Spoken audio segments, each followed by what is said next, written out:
Paging, testing, 1, 2. Everybody test your audio here. Hello. Drop your rate, Where's it? take a break. We can reach our destination. And There with, goes the DMCA.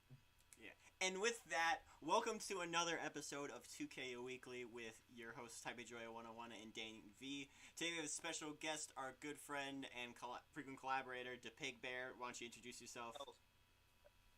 Hello, I'm here finally for the first time. I promised I'd be on here a month ago, and I haven't had the time since. So finally on. Yeah, here we are. We have some pretty big headlines, some of which involve the SoCon, so glad to see you here for this episode. We'll start our top. Boys, they did it. They did it. Our top stories right now.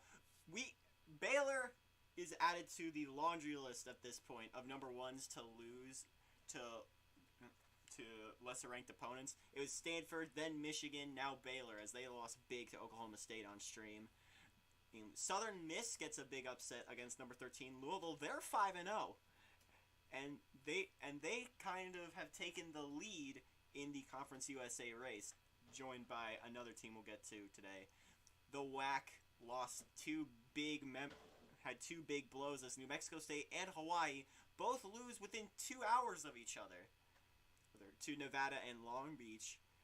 The Wolfpack are also 5-0, so they are on the fringe of a potential BCS buster candidacy.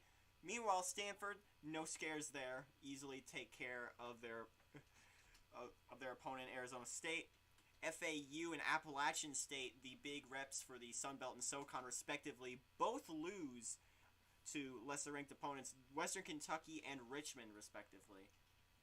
Nebraska has a heartbreaking loss at home against Kansas State. Even bringing up the black shirts wouldn't help. And TCU got a good win against Montana. They're 5-0. They've been climbing. Are they really a national championship contender? We'll have to see there. A game that slipped under the radar in 2 overtimes. Michigan State gets their first Big Ten win of the year over Iowa in Iowa City. And a disastrous turn for the Razorbacks. They lost 50-35 to SMU. They're 0-5. I have Arkansas lets go of their head coach Matthew Coker. So here, what are some big stories that you were speaking to, Danny? Yeah, the thing that was really big to me is TCU, because later on this season they will be playing against Boise State, and that might be a game for whoever will go to the BCS Bowl. And Baylor, Pigbear. Yeah, it's just really shocking to see someone like on that level of Baylor where they are just lose to Oklahoma State. Are they rowing the boat? Well, now that's Minnesota, but still water. See why I did that? But no, it's just embarrassing for this is a really tear down the number ones. Yeah. Row the Boat is also Western Michigan. But let's get to our games this week. We'll start in Louisville. The Cardinals, reeling after a loss to UCF last week, they head back home to Cardinal Stadium to take on Southern Miss. It is a close game that was decided on the final play. Southern Miss's Anthony Cook was 25 for 34, had 276 yards and 3 touchdowns. Louisville's quarterback John Rogers was 21 for 30, had 344 yards, 4 touchdowns, but 2 picks. Xavier Richardson for the Cardinals had 4 receptions, 93 yards, and a TD, and Louisville's defense showed up big. 4 sacks and a forced fumble. Well, Cameron McMillan, the cornerback for the Southern Miss Golden Eagles, had 2 picks, one of which set up the game-winning drive where running back Marvin James put it in out at the goal line as the clock ran down. Southern Miss picks up a big conference win to advance to 5-0, and this Southern Miss team is unlike any we've seen before. Are they a BCS contender, Danny? Potentially, yeah, but they have to get through Memphis, which is also in the division, plus also Houston, and maybe UCF in the conference title game. Pigbear, what are some takeaways from here?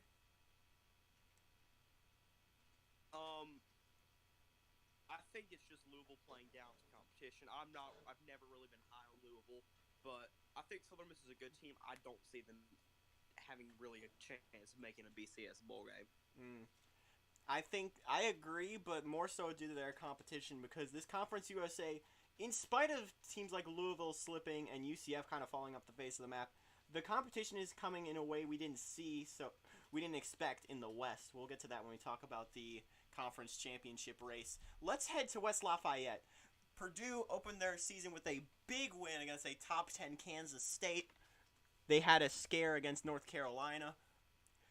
They started 3-1, but the Buckeyes, after a very tough 0-2 start, including this game, they've won 3 straight, and they get off to a good start in Big Ten play. Tim Stovall was 16 for 36, had 167 pass yards and 1 TD. Tommy Hayden had 9 attempts for 75 yards and 2 touchdowns, including a 55-yarder. And the OSU defense was as dominant as we come to expect. 4 sacks, an interception, and a forced fumble. For Purdue, James Simmons was 27 for 43, 262 yards, a pick with a rush touchdown. Jamar Sears had 2 attempts for 21 yards and a touchdown. And Bruce Parham, the linebacker, had 2 sacks on Tim Stovall. Purdue had great momentum to start. I think that's kind of wearing off as they enter conference play, and it's going to be tougher going down the season, especially in that leaders division. But Ohio State is definitely a surprising team, especially after a rocky start. They seem to pick up nicely. Danny? Yeah, Ohio State seems like they're now finally waking up from their slumber. Now, let's see how much of a contender they'll be in the Big Ten women's division. Mm-hmm. Pigbear?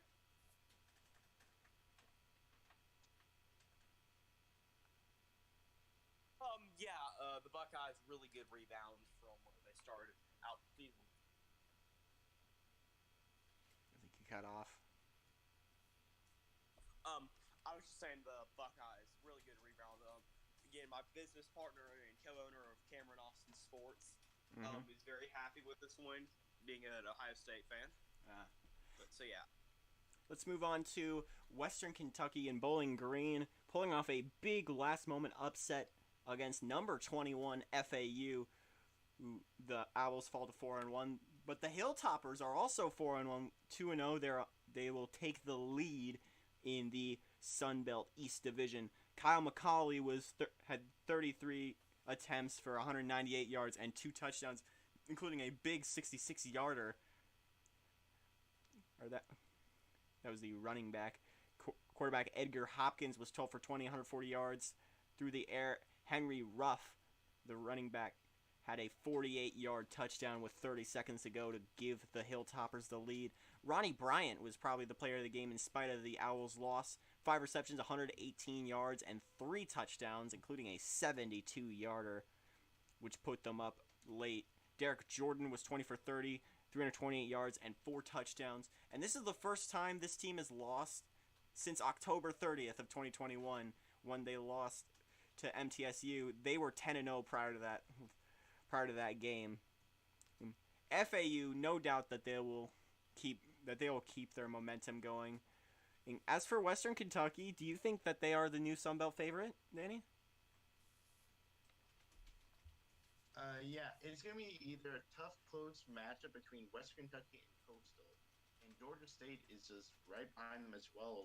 So this Sun Belt Conference is very, very top-heavy. Hey, Pigbear, what's your thoughts? I think FAU can rebound from this, but still saying Western Kentucky, very big contender here. This might come back to bite FAU, say Western Kentucky wins out, and FAU wins out. So that would mean that Western Kentucky is the better conference record. Let's head to Nebraska Memorial Stadium. The Cornhuskers breaking out the black shirts for a big matchup at home against a top 11 Kansas State. Kansas State 3-1 entering this game. They pick up their second conference win with a big pick on Nebraska's final drive by John Jackson to ice this game. Blake Young had 17 attempts, 118 yards, and 3 TDs on the ground, including a 44-yarder. Terrence Noble, the quarterback, was 18 for 24, 310 yards, and 3 touchdowns. As for Nebraska, Matt Woods, 34 for 52, 496 yards, and 5 TDs with a pick. Sean Long had 4 receptions, 35 yards, and 3 touchdowns. Reggie Scott, another wide receiver for the Cornhuskers, had 6 receptions, 122 yards, and a touchdown. Samuel May's tenure on paper doesn't look great, but seeing how this team has rebounded into contending with a team like Kansas State from where they were last year, where they barely could scrape out wins, this does seem like a big improvement for them. Danny, what are your thoughts? Yeah, that Nebraska has a really, really big chance of running running into like a bowl contention or something, but definitely Kansas State is probably the front runner for the Big 12 North. And Pigbear, your thoughts? Well, just saying Nebraska. Well, I don't think Nebraska will ever be back to where Nebraska was, but I think they're taking steps in the right direction to become a big program. Obviously, better play from them this year than last year. They're above 500, but they could, like Danny said, they could turn to a bowl team this year. For perspective, Nebraska has 2 losses on the year, both in conference in overtime against Kansas and this game against Kansas State. Let's head to Lexington at Kroger Field. 31-17 the final score. The number 7 LSU Tigers improved to 5-0 with their first conference win of the year over the Wildcats. Rashad Robinson adding to his resume, 18 for 31, 242 yards, 2 TDs, and a pick. Jesse Crawford making a case for himself, 15 attempts, 83 yards, and 2 touchdowns. Jay Mitchell, the big wide receiver for the Tigers, 6 receptions and 93 yards, 2 touchdowns, including a 45-yarder. Adam Merrill, though, had the big play of the game, a 72-yard punt return touchdown. Robbie Green, the quarterback, was 16 for 31, 198 yards, no touchdowns of his own, but the UK defense kept this from being an even bigger blowout, 2 sacks and a pick for the Wildcats. And things are not looking great for Kentucky with their 1-3 start. On the contrary, LSU is starting better than we've seen from them in a long time. Danny? Yeah, that LSU is the front runner for the SEC, and let's hope they keep this momentum. Pigbear? Well, I think LSU, obviously, I think they're a front runner for the SEC, but I think they could be a national title contender coming up down the road, as we see. I think they are probably one of, if not the best team in the SEC. I could see them playing in a national championship. Let's head down to Tallahassee from Lexington. Clemson having a rocky start after starting the year ranked. And they fall for a second time in conference, this time to a 4-1 Florida State, who picks up their second win in conference. 28-23 the final score here, though a commendable effort on both sides. Dominique Evans was 23 for 160 yards and a touchdown. Kevin Jones, the quarterback for Clemson, was 15 for 24, 159 yards and a touchdown. 3 sacks for the Clemson defense. The running game was big for Florida State. Aaron Brown had 20 attempts, 160 yards, and 2 touchdowns, a 63 and 52-yarder. Brandon Powers was 10 for 17, 139 yards and a touchdown, and Chris Stallings had 14 for 158 and 165-yard touchdown to add on top of that. Florida State, I don't think that they're good enough to be ranked yet, but they pick up another win. Maybe they have a chance to stun a Virginia Tech or a North Carolina in the ACC title game and take back their spot as one of the best teams in the South. Danny, what are your thoughts on this game? Yeah, this game was really, really big for the ACC because these were 2 of the top 4 teams in the conference, and these teams are always in the running. So we got to make sure that we keep an eye out for both these teams. And Pigbear? Well, first off, don't get me started about Clemson. I thought we could play better, but I think Clemson will rebound from where they were. I think Florida State will definitely win the Atlantic good title. I think they could have the capacity to be a North Carolina or Virginia Tech team because here's the thing with the Coastal Division. There are no divisions. Do you remember? Never mind then. Yeah. It's 11 teams, so let's the fourth wall. Well, yeah. With those type of teams, they like to lose weird games. Yeah. Let's head to Protective Stadium in Birmingham. Brilliant facility from what I've seen of it. UAB 3-2 hosting the Memphis Tigers. The Tigers pick up their fifth win of the season, then their first in conference, 23-20. A closer game than we would have expected from them. But the Tigers still making a name for themselves. Lance Jenkins, the quarterback, was 22 for 37, 280 pass yards, a pass touchdown, 20 rush yards, and a rush touchdown. Mike Austin was 18 for 65 yards, and this is Memphis's first 5-0 start since 1993. They ended up finishing 9-3 that year. This was before the Conference USA had existed. The UAB side of the field, Ryan Allen was 23 for 36, 256 yards, a touchdown and an interception. Michael Keith had 22 attempts for 82 yards and a TD. Evan Butler was 2 for 2, a 29-yarder, and a 55-yard field goal, which makes it the longest field goal of this 2KU 2022 season. But Memphis is the big story here, much like Southern Miss picking up a big way to start their in-conference play. And this team, correct me if I'm wrong, Memphis may be the best team in the Conference USA, Danny? Maybe. It all depends on how they do in the rest of the competition. Same thing with Southern Miss, but the Battle of the Bones does go to Memphis, and I'd say that's one of the best rivalry names I've ever heard. I like that rack of ribs. Pigbear, what are your thoughts on this game? I'd probably have to say Memphis is the best team in the Conference of the United States of America. Mm-hmm. But I think I'm really for that Southern Miss game. Did you say Western Kentucky plays Memphis, or did I hear that right? Or I don't think okay, so. No. Yeah. All right. Never mind. Just heard that wrong. But I'm really for that Southern Miss Memphis game. That could probably determine who plays for the conference championship or wins the conference championship. They are in the same division. That'll be a big marquee matchup. Heading down to Folsom Field for a matchup that I think is a bit underrated. Missouri and Colorado, two fringe teams duking it out. The Buffaloes take the win 27-24 over the Tigers. Nate Salazar had 22 attempts, 113 yards and a touchdown. Nick Williams, 19 for 31, 251 yards and 3 touchdowns through the air for the senior. Missouri's defense collected 4 sacks, but the defensive side on Colorado was just dominant. 4 sacks and 3 picks on the day. Julian Day, the wide receiver, had 8 receptions, 81 yards, and 2 touchdowns. Ian Miller, the quarterback for the Buffaloes, was 28 for 44, 344 yards, and 3 touchdowns. Pardon me. And the Buffaloes, they may be a dark horse. I'm not going to jump the gun, but I think that they may be one of the sneakiest teams in the Big 12. Danny, what are your thoughts? Yeah, that these two teams are really trying to compete because, especially when you have Kansas State and Nebraska in this division, you gotta really look out for yourself. And these teams have been really competing for whoever can triumph on top. But anything could happen. Yeah, Pigbear?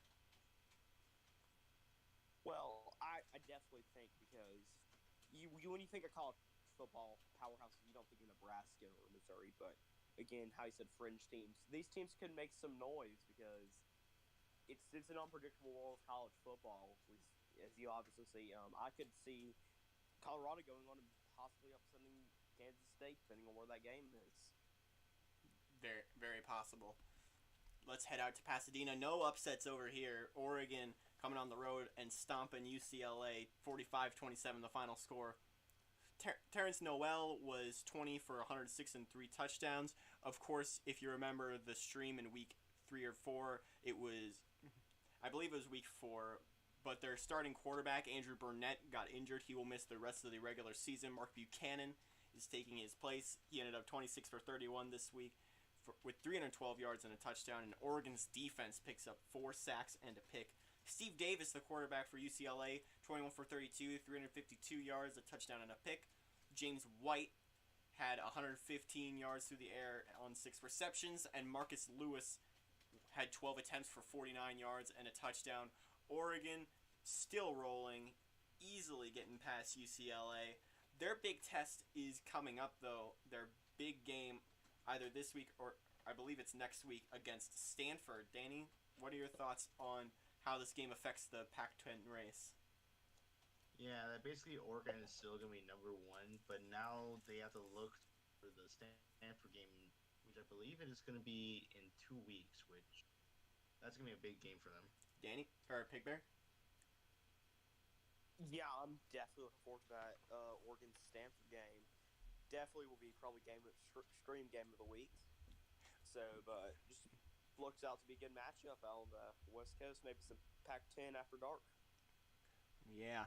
Let's take a look at the games of this week. We'll take a quick browse through. Eastern Michigan upsetting Louisiana at home 29-14.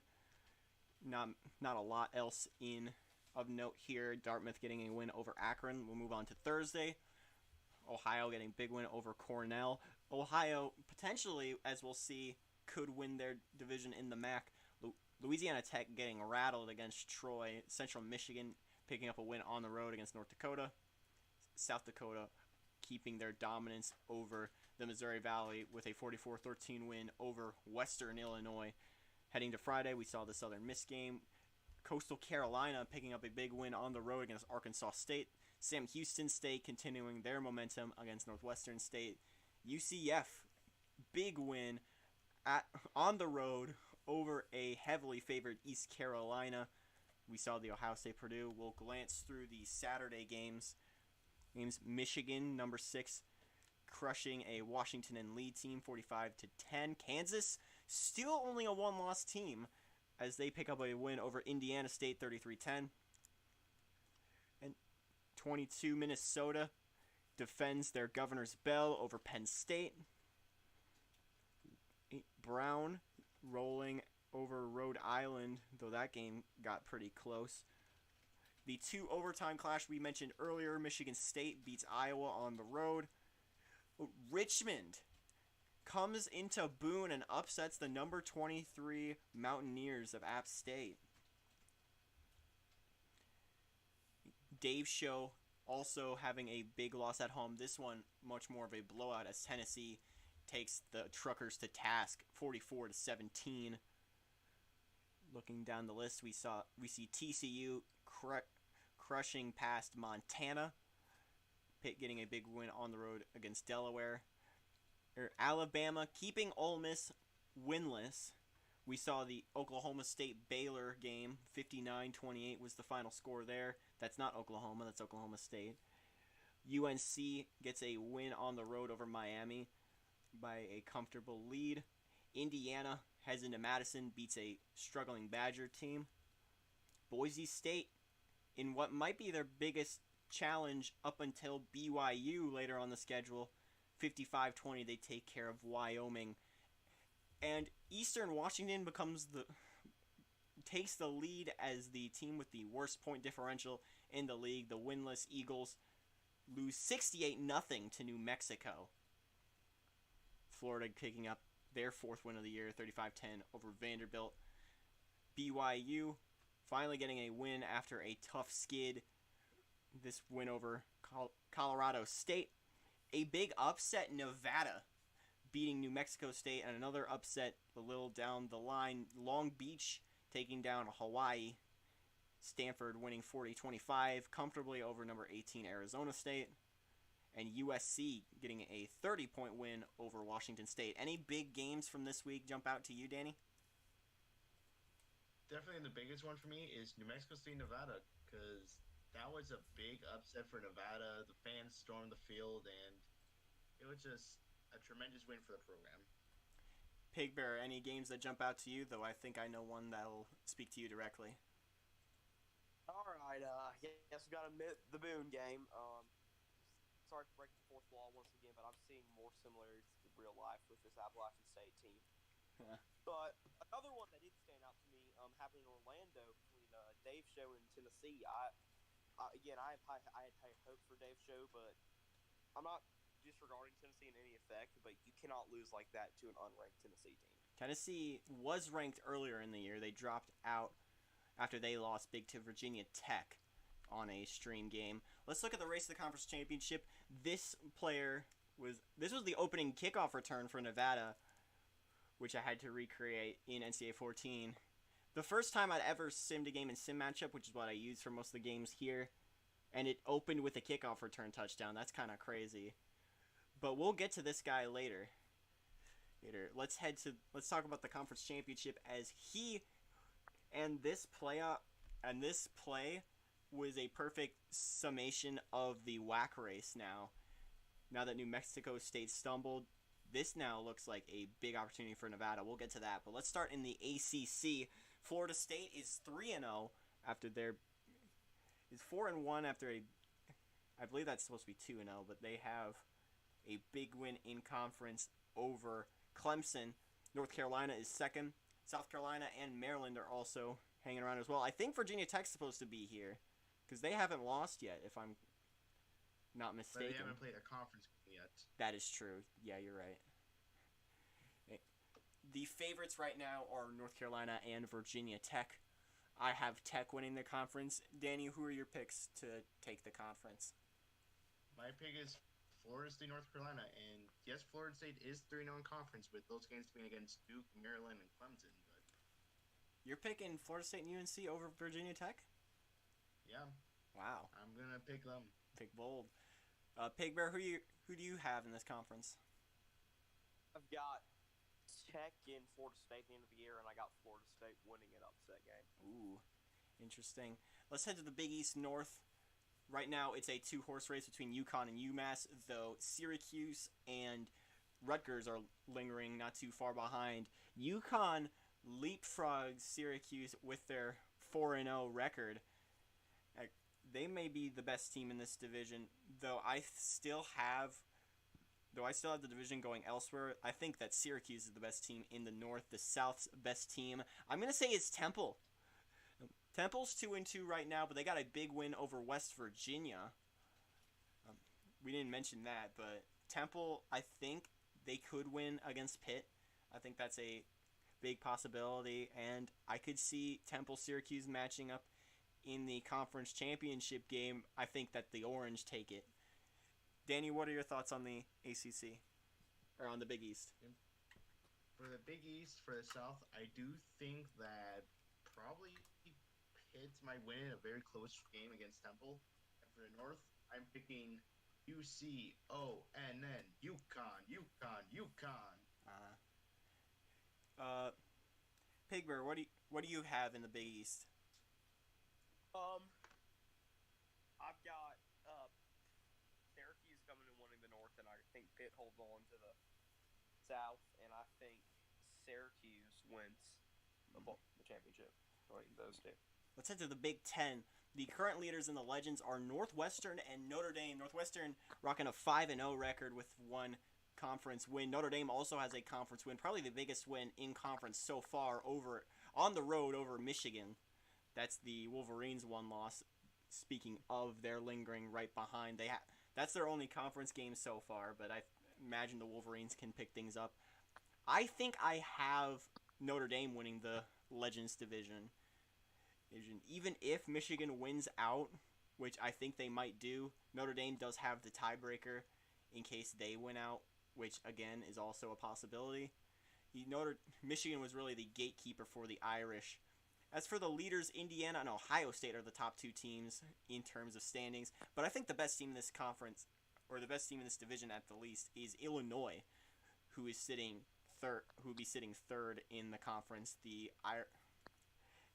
Illini, I shot up the rankings with a big win to open the year in Week 0 over Missouri, and I could easily see them taking the Illabuck over the Buckeyes and pulling an upset over Indiana to take the division and maybe even the conference. I think that the Illini are the best team in the Big Ten. Let's start with Pigbear. What are your thoughts on the Big Ten? Well, I see Northwestern just falling from here. This is their moment in the sun, and I think they won't be letting the Legends for long. But I actually have Michigan winning the Legends division. And call me crazy for this, but they're going to go up week to week. Give me the Buckeyes versus the Wolverines. That's never happened before.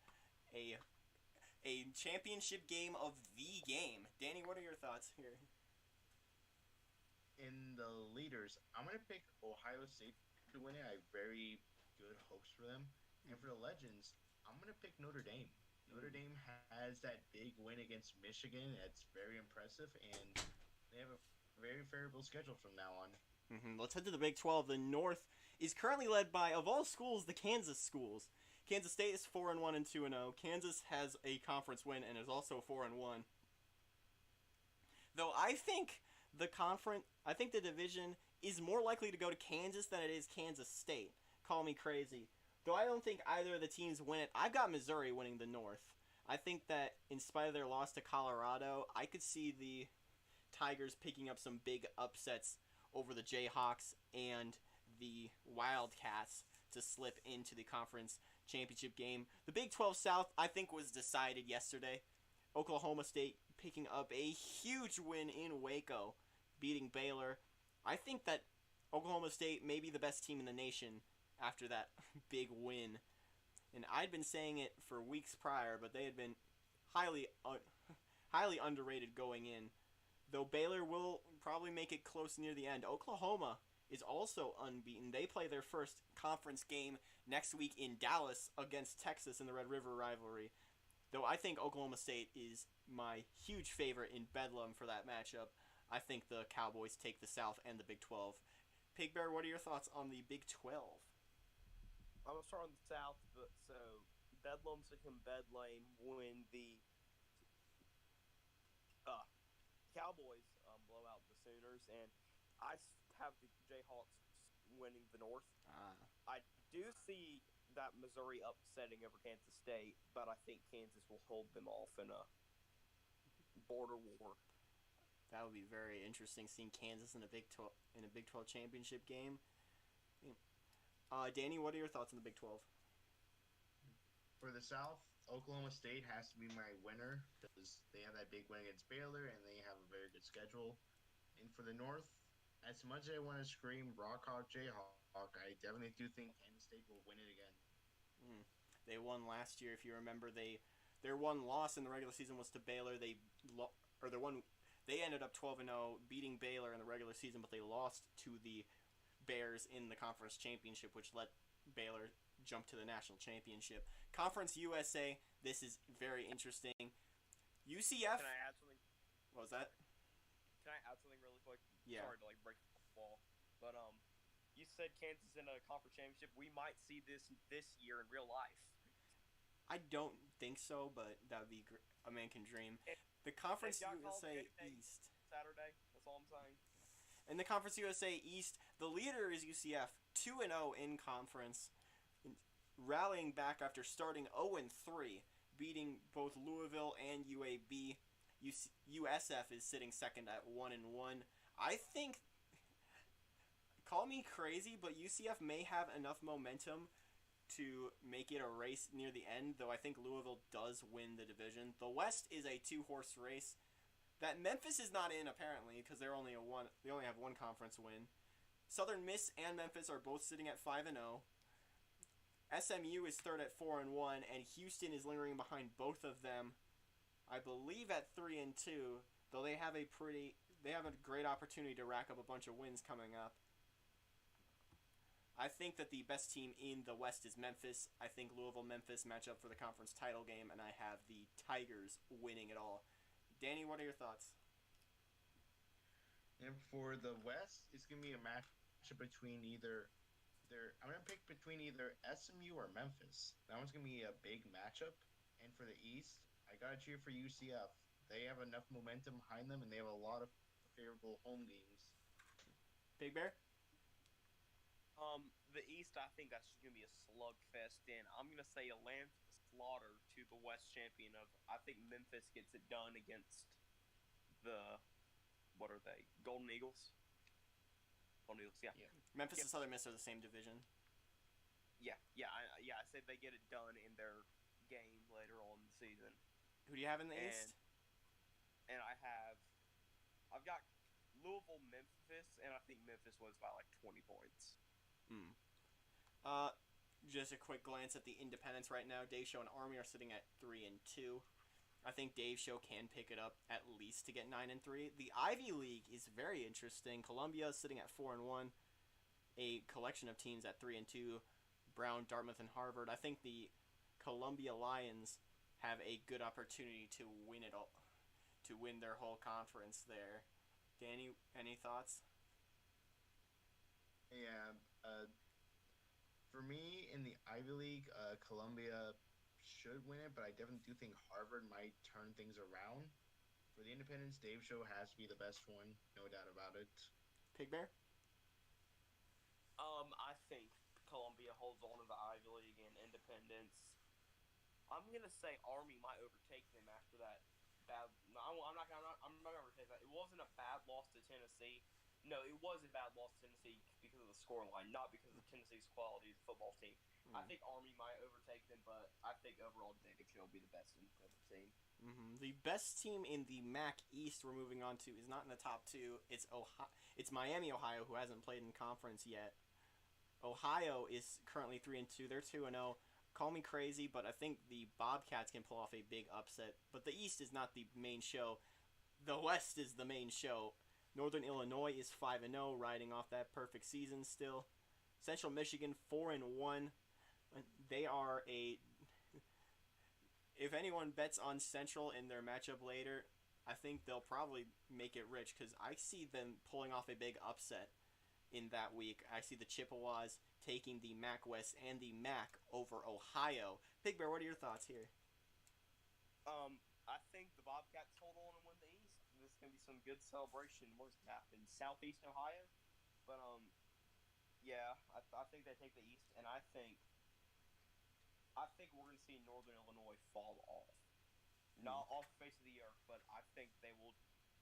I think Central Michigan will win that football game handily. Interesting. Danny, your thoughts? For the East, I definitely think that it'll be a tight race between either Miami, Ohio, and I'm going to go with a wacky pick in Marshall. Marshall. We are. Yep. And in the West, I do think Northern Illinois might be the team to win. Let's head to the next slide. The Missouri Valley is all over the place. Northern Iowa, I think, is the undeniable front runner in the East. The West, South Dakota's in the lead, though. I like how I saw Wichita State. I think that they've improved quite a bit from what I saw earlier. I think the Shockers make a shocking move and win the West. Pigbear, what are your thoughts on the Missouri Valley, if you have any? Again, I'll watch games in Missouri Valley. I'm not a diehard Missouri Valley fan. I think I can really give it to the Wildcats of Northern Iowa Panthers. versus I guess the Shockers shock the world and win the West. Danny? Yeah, for the East, definitely Northern Illinois is going to win it, and for the West, I definitely do think South Dakota might win it. Let's head to the Mountain West. This is probably the more interesting more interesting conference than we saw last. The Mountain is led by 1-0 Utah and BYU, who both had very rocky starts to the year, but have recovered decently well. They have a much easier test in division than they have out of it. Though I think the best team in the Mountain Division is Wyoming. In spite of their loss to Boise State, I see them continuing their momentum and taking their division. The Mountain West is a two-horse race. Very funny that it's the West.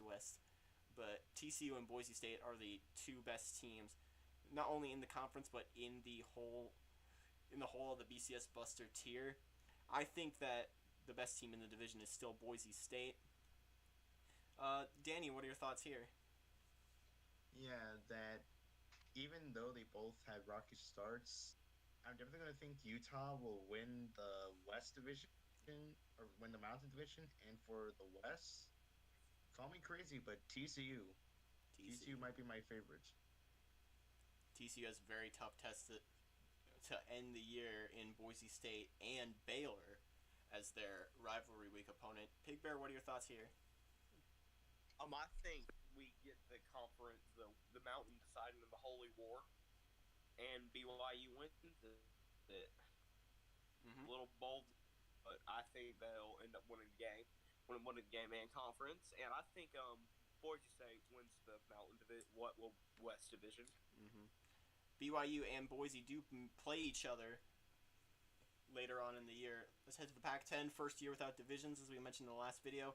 The 4 contenders right now are Oregon, Stanford, and Arizona State, who are not new faces. A new face, though, is USC, who lost to Oregon earlier in the year, but have since bounced up to 2-1 in the conference and 4-1 overall. Another big win for them was over Utah earlier this year. I think the best team in the conference will be decided in that Oregon-Stanford game. And I think that the Ducks take that game over the Cardinal. But I think that USC gets a second big conference loss for Stanford. And my gutsy pick is USC wins the Pac-10. I think that that's very much a possibility. Danny? For me, my picks to win it will probably be Oregon and USC. I believe Oregon will win it out in the end, but USC will pull off a pretty close one. Mm-hmm. Pigbear? It's, what's it, from 2 weeks now? Yeah, Oregon and Stanford, but I got the Cardinal winning that football game. Spoiler for that. And I think I got the Cardinal winning the conference. Let's head to the SEC. The SEC East is a 3-horse race. Florida, Georgia, Georgia Tech are all your front runners there. Florida and Georgia are both sitting at 4-1. I believe Georgia Tech's unbeaten, though they haven't played in conference yet. I'm sure that Pigbear would be familiar with them as they beat Clemson to start the season. They also beat BYU as well. Now, Georgia Tech has just been steadily accruing a very decent resume. I think that they get it done against Florida and Georgia to win the SEC East. The SEC West is a 5-0 LSU with assistance from a big upset from Alabama in the Iron Bowl. I think the LSU Tigers take it over the Auburn Tigers in the SEC West, and I could see them winning the whole thing in the conference championship. Pigbear, how do you feel about the SEC? Well, here's the thing. I really think Georgia Tech will win the East in the craziest of sense. I don't. Where's the game for Florida? In the swamp or in Atlanta? Danny would have to check that. Okay. Let's just say hypothetically it's in the swamp. I can't see him doing it. And again, I don't think they do it in Stanford. But if both those games are in Atlanta, I think they can win both those games. But even if they do have to go to Stanford in the swamp, I still think they win the division because I think they'll beat Georgia. Again, I don't want to make fun of Georgia too much here, but they might pull a Georgia Bulldogs. Mm-hmm. Clemson was Georgia's only loss. For perspective, who do you have in the West? I think LSU wins the West. Let's head to the SoCon. What we thought was a 2-horse race changed immediately with Georgia Southern and App State both losing in the same week. William & Mary is sitting on top of the SoCon North at 2-0 in conference. They're 2-3. VMI is 1-0. I think the best team in the North is still App State. Though William & Mary has made a case for themselves, as have Richmond. They can win out and win the division thanks to tiebreakers. Thanks to tiebreakers with that win over App State. The South is still firmly Georgia Southern's. The Western Carolina does have a 1-0 record. I don't think that lasts. If I'm being honest, I think it's another matchup between Georgia Southern and App State. I think the Eagles take the SoCon. Pigbear? I think App State comes back and just get in your head, drive, take names, kicks, you know what, in the SoCon. And I think actually the South comes down to that final day of the season. Appalachian, well, I don't know if it's final day or not, but Appalachian State versus Western Carolina for the old Mountain Jug. And then I think App State pulls it out over them. Let's head to the Southland Division. We'll start in the West. Actually, wait, I needed Danny. What are your thoughts on the SoCon? Okay, quick little rundown. In the North, App State takes it back. In the South, Georgia Southern takes it back. And for the SEC, I'm going to pick Florida against Auburn. Ooh, good pick. Let's head to the Southland. Sorry for skipping you, Danny, but currently in the lead for the Southland East is Lamar. 2-3. I think that a team that people aren't talking about that slipped under the radar due to a loss last week is McNeese. I think McNeese is the best team in the Southland East in spite of their loss. I think that they pick up steam and take the division. The Southland West is very interesting. Stephen F. Austin and Sam Houston State are still unbeaten, both sitting at 5-0 records with 1-0 on their conference rep sheet. They face each other in the final week of the year. Amazing recoveries for both of these teams. They'll have a great matchup in Houston for that game. I think that the best team in the division is Stephen F. Austin, though there are some wild cards you could throw in as well. UT Arlington and Houston Baptist to be namely. Danny, what are your thoughts on the Southland? For the Southland, for the East, I'm definitely. Oh, you cut off. The Southland East isn't really that big. In the West, call me bold, but Sam Houston State wins it. I don't think we heard your East pick.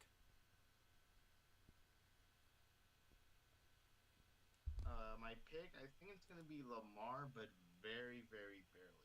All right. Now we head to the Fun Belt, Sun Belt. Coastal Carolina is sitting on top of the East at 5-0 with a 2-0 conference record. Western Kentucky is also 2-0. FAU has a loss on conference record, but they are still probably the best team in the division, though I think Coastal Carolina can pull an upset. I think the Chanticleers take the East. The West is firmly in the hands of North Texas. They opened their conference play over Louisiana with a win. Louisiana is their biggest threat in terms of that race. I think it's a pretty firm, mean green division to win. Danny, your thoughts?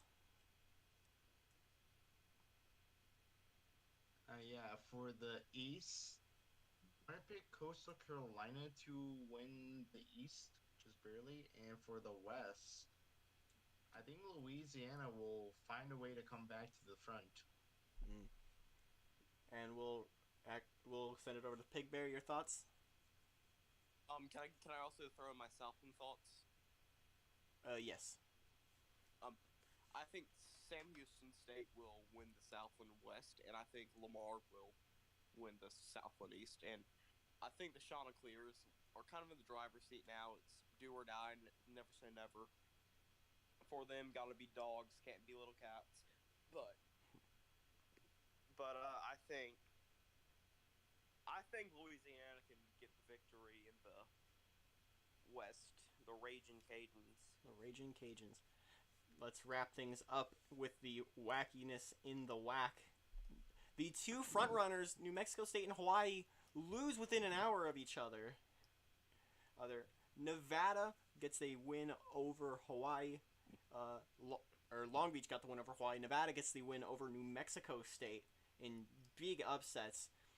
I think Nevada has usurped Hawaii as the favorite in the Pacific, though New Mexico State is still probably my pick in the Mountain. I think that they're, in spite of that loss, they still don't have a lot of huge tests in their schedule. Their toughest game is at a 4-1 Idaho, but I think the Aggies still win the division and the conference easily over Nevada. Danny? Yeah, for the Pacific, I think Nevada will, of course, win out. They definitely prove to be the better team. And for the Mountain, this one might be a bit bold, but UTSA. UTSA had a good start as well. Pigbear? I think in the West, the Nevada Wolfpack hold on. And I agree with Danny in the Mountain. I think UTSA wins it. Interesting. Let's head to the AP Top 25. Let me adjust myself here. A lot of shakeup, especially on the lower half. We'll be taking this 5 at a time. If you're new, we'll start with the top 5 and work our way down in 5-team increments. We'll start with number 1. We've had several different number 1s so far. The first one was Stanford. They lost to Hawaii. Then Michigan came in. They lost to Notre Dame. Baylor came in after that. They lost to Oklahoma State. And now we have a new number 1 who made a big jump in the top 25 after their big win, Oklahoma State. Leapfrogging from 12 to 1 on both of our polls.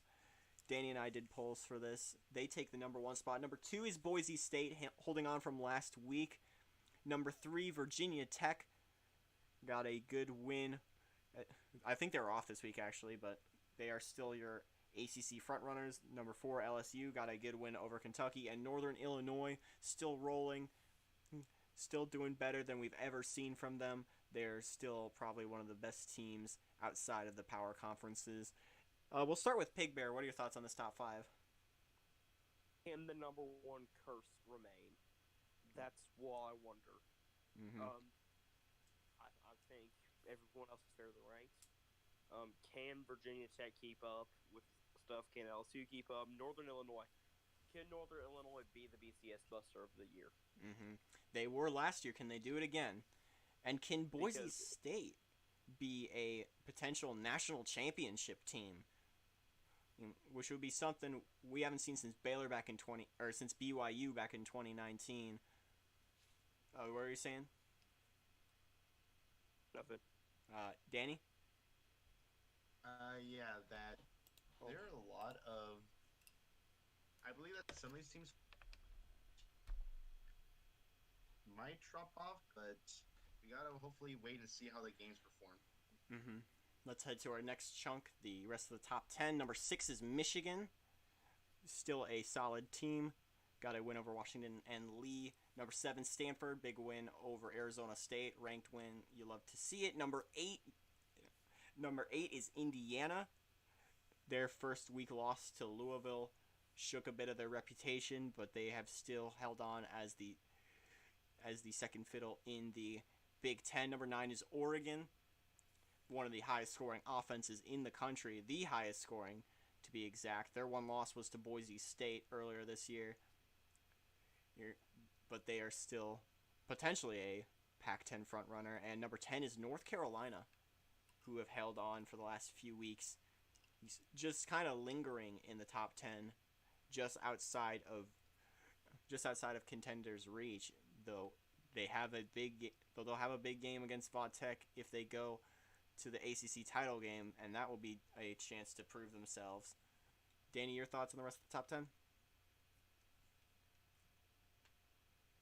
Yeah, that the team I think here who has probably in the most in danger is North Carolina, based on their close wins and them having to play against Virginia Tech and Florida State later on. Mm-hmm. Pigbear?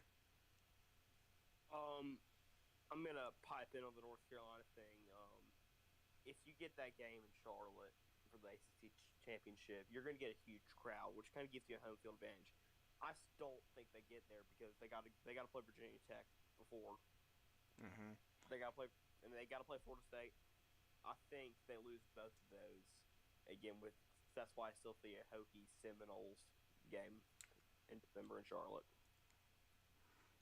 All right, let's head to the next 5, the 11 through 15 slots. Number 11 is Georgia Tech, the second best team in the SEC. Some might say the best. But the Yellow Jackets still rambling up to number 11. Number 12 is Rutgers. The Scarlet Knights, by a country mile, one of the best teams in the Big East for now, though they have a lot of tough tests coming up. Number 13, Baylor. They slipped to about where Oklahoma State was before. The Cowboys were number 12 last week. The Bears have fallen to 13. Though I think Baylor can pick up some big wins later in the year and at least make a BCS Bowl. Number 14 is Kansas State. The Wildcats still reeling a little from that Purdue loss all the way back in week 1. The Wildcats have a huge test in their cutthroat North Division. Let's head down to number 15 to wrap us up here. TCU, the new second fiddle in the Mountain West. We were picking Boise State to be second fiddle to Utah, but Utah kind of had a rocky start to their season and fell out of the top 25. And TCU, Boise took Utah's spot, TCU took Boise's spot. Though they play later this year, TCU going to watch that BYU game Boise has very closely, because if Boise loses that one And TCU remains unbeaten through to their matchup in the week before TCU plays Baylor. You have 2 tough games for the Horned Frogs, but they win both of them. They're not only talking about Mountain West, they're talking about national championship at that point. Danny, what do you have to say? Yeah, that I think the teams here will most likely rocket will be Georgia Tech, Rutgers, and TCU. Those guys, I think, will have the best chance to rocket. Pigbear? I think it's kind of just fair and kind of agree with Danny what he said. Mm-hmm. Let's head to the next chunk, 16 through 20. Some new faces you'll see as a lot of the lower half of the top 25 teams dropped off. Number 16 is Illinois. We actually 3 in a row in the Big Ten: Illinois, Minnesota, and Notre Dame. Minnesota lost to BYU earlier in the year. Their resume is getting a little thinner, but they have a lot of chance to make up for it. Illinois started big with a Missouri win, and they are still rolling. They got big games against Illinois and Michigan coming up, or against Indiana and Michigan, coming up that they can take the next level to. Number 19 is UConn. Syracuse has been lingering in the next 5 up, but UConn just jumped big with a big win last week, and they're still unbeaten, which is something even Rutgers can't boast about. And number 20, Southern Miss, 5-0 in conference. The numbers don't lie. They got a big win over Louisville as well, a Louisville team that was ranked number 13 last week. The Golden Eagles are nothing to mess with, definitely. Danny? Yeah, that the surprise team here is Southern Miss. Didn't think they would jump up this high, and UConn, they are really much a surprise here. So we gotta see how they perform. Mm-hmm. Pigbear? You're just really seeing some again blue bloods in Notre Dame. You're seeing some non-blue bloods in UConn, Southern Miss here. So it just shows where we are as a tradition of college football right now. Mm-hmm. And let's head to our final 5. A lot of tough calls to make. All 5 of these, well, one of the 5 is a returning face. 4 of the next 5 are new to the top 25 this season. And we'll start with number 21, USC. The Trojans, 4-1, a pretty impressive conference resume, and a big non-conference win over Utah. The Trojans are a shoo-in for a dark horse to replace the dropping out Arizona State. Number 22, New Mexico State, took a big hit against Nevada, though I think that they were definitely the better team compared to Hawaii's Long Beach, who they lost to. The Aggies had a lot of momentum riding into this season, and they kept on it as long as they could. They took a big of a hit thanks to that loss to Nevada, but I see the Aggies once again, much like last year, treating it as just a road bump and keeping on. Number 23 is Memphis, the second place in the Conference USA. I could see the Tigers potentially leapfrogging Southern Miss and continue to climb to a little under where Louisville was last year. I think they can be a stunner. Number 24 is Northwestern, undefeated in conference. Not a lot of big wins, but a lot of wins definitely helps their case here. And number 25 is Oklahoma. The Sooners are still unbeaten. They got a sneaky good resume, especially if that Temple win gets better and better going down the season. Danny, who are your picks here? A team who I do think is going to improve will probably be Memphis, but a team who I think will drop out is Northwestern. Northwestern didn't really have a good schedule, and let's hope they'll keep this momentum. Pigbear? Again, back to the whole Blue Bloods thing, Oklahoma, USC, and then Memphis. Well, Memphis has some history in Northwestern, but I don't know if New Mexico State can get their season rebounded, and I agree, Northwestern day in the sun is dying. Yeah, let's head to our next, our others receiving votes, Syracuse, once again, just on the fringe. Nevada, 5-0, rocketing up the list after a big win over New Mexico State. You have teams who dropped out, FAU and Hawaii, App State, Louisville, and Arizona State wrapped out those teams. Texas is 3-1. They have a big game in the Red River rivalry. They win that game, Texas may be back, if I dare say it. Florida and Florida State have good resumes as well, 4-1. That'll be an interesting Sunshine State rivalry. As well as both of them playing Dave's show. Florida already did play. That's their one loss this year. Florida State will play them the second to last week. And the Noles have a very tough end of the year. Georgia Southern, I think they can swap places with App State later on. I pick the Eagles to get the win in that rivalry game and potentially win the conference outright. And Western Kentucky, they beat FAU, a team with a lot of momentum. So it's a very easy pick to make. I would also mention Coastal Carolina. Danny, any teams here that you think should be mentioned? Yeah, the team who I do think could be mentioned here, I think probably Texas might actually have a good shot of jumping up the rankings a bit, especially with this upcoming week's game that we have, which we'll talk about soon. And another team probably is Florida State. Mm-hmm. Florida State.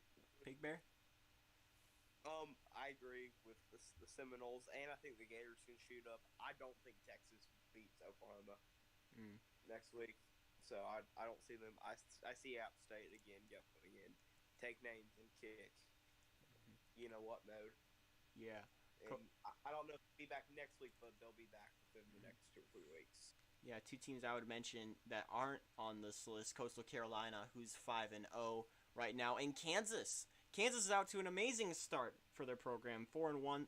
They haven't had their real tests yet, but I'm confident that this team can at least put up a decent fight. Right, unlike Iowa State, who started out good and have since started to crater. Let's move on to our players of the week. That's Jason Roberts, our player of the week, for quarterback for Oklahoma State. If you watched the stream, you will see how much he dominated a dominant Baylor defense that shut out Minnesota earlier this year. 37 for 42, 495 pass yards, 4 pass touchdowns, and 2 running touchdowns. Travis Humphrey, a wide receiver out of Nevada, he had 7 receptions for 95 yards and a touchdown, but that's not why he's here. He's here for his 2 kickoff return touchdowns of 96 and 94 yards respectively. A crazy game that may put him immediately in a front runner for a Returner of the Year award. Blake Young, the running back for Kansas State, had 144 yards and 3 touchdowns, and Ronnie Bryant for FAU, even though it was in a losing effort, he still had 3 receiving touchdowns through the air. Here, let's move on very quickly to the games to watch section. Red River rivalry in Dallas. That's probably a big one for Big 12 fans and people of the South. Coastal Carolina, Western Kentucky, that might decide the East Division in the Sun Belt. Pitt and UConn. We've seen UConn rack up some good wins, but can they beat a potential conference contender? In Pitt, that'll be seen. Rutgers, Syracuse, a game that'll decide if the Cuse Orange are good enough to contend in the Big East. Missouri, Texas A&M, another classic rivalry. Kansas State, Colorado, this is the big test for the Buffaloes to see if they can move to the next step. And for Kansas State, if they're still a contender. UAB, UCF. UAB might be invigorated after the loss to Memphis, but UCF may be the most invigorated team in the country, trying to come back from down 0-3 to maybe pull off an impossible run. Florida State, North Carolina, potential game to decide the conference right here. Pigbear's got the Noles in this one. I think the Tar Heels win here, but this will definitely be a big test. Notre Dame, Minnesota, ranked matchup in the Big Ten. The Irish trying to see if that Michigan win was or wasn't a fluke, and that they can still hang around in the Big Ten legends. Sam Houston and Texas Arlington. That game is a bit of a dark horse. in terms of contender versus pretender arguments. I think the Bearcats get the win there, but it's definitely going to be an entertaining game. Pigbear, what do you like here? What are your games to watch? Previously mentioned state, well, not state, a Florida State Carolina game. I told you I got the Noles in that one. I like that Pitt UConn game, Rutgers at Syracuse. I think the Orange get that one. Colorado at Kansas State. I think the Wildcats hold on in a close one. I think the Tigers go into College Station and win. And I think the Sooners boom Texas out of the water. I think they win by 15, 16, 14 points. And I think Minnesota, Notre Dame, I think the Irish get stunned by the, well, not stunned because they're ranked higher than them, but at home, they lose at home to the Golden Gophers. I would take Notre Dame in that game. I think that they're the favorite there. Danny, what do you have in this week that's something you're going to be looking out for? The games I'll be looking out for is Minnesota Notre Dame. This is a game where that Minnesota quarterback who got injured is returning, so that'll be a big game to watch out for. UAB at UCF, always got to be a game I'm going to watch, and you can never go wrong with the Red River Shootout. Yeah. Definitely can't go wrong. We'll see what goes wrong there. That's our 2KU Saturday next week. Not a high-ranked game, but definitely one that will have big implications on the top 25. I have number 25 Oklahoma taking on an unranked Texas who very well wants to take the next step in the Red River rivalry. And for the first time, we'll be playing under the lights at the Cotton Bowl in Dallas. We're doing a late night game here. Texas at Oklahoma. I'm picking the Sooners to win this one. Danny, you're picking the Sooners? I'm picking Boomer Sooner. Pigbear, what are your picks? Boomer Sooner. All right, we're all picking Oklahoma. However, 2KU Saturday definitely favors the underdogs, as we've seen, with teams like Oklahoma State and Boise State winning on the road against top 5 teams. Will it happen again on a minor scale? We'll have to see. Thank you all for watching this one. If you want to check out Danny and I's channel, the links are in the description. Also, the link to the Pigbear's channel is there as well. Pigbear, anything else you want to plug or mention? No, that's it. All right, that'll wrap us up. I also have Pigbear's Instagram tag in the description as well, if you want to follow him there. I'll thank you all so much for watching this stream. Thank you guys for showing up. Thank Pigbear for being our guest, and we'll see you guys next time.